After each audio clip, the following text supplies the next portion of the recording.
Weave the surrounding shingles gently into the patched area so the repaired section sheds water like the original roof.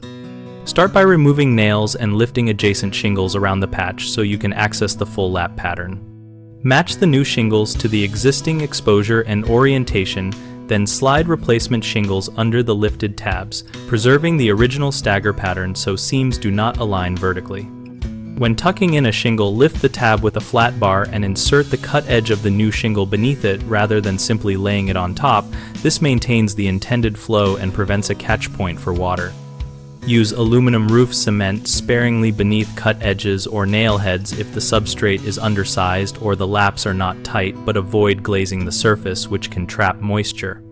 Nail only through the solid shingle above the tab line, using corrosion-resistant roofing nails set flush but not overdriven, and bend or cut excess nails on metal substrates to prevent corrosion.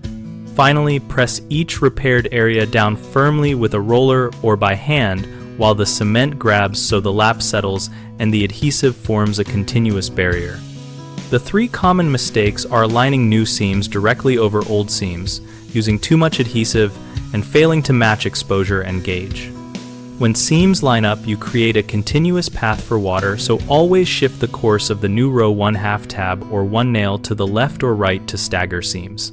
Too much adhesive prevents the shingle from seating and can trap moisture or cause blisters, so use small dabs under tabs and a thin bead at the headlap where needed.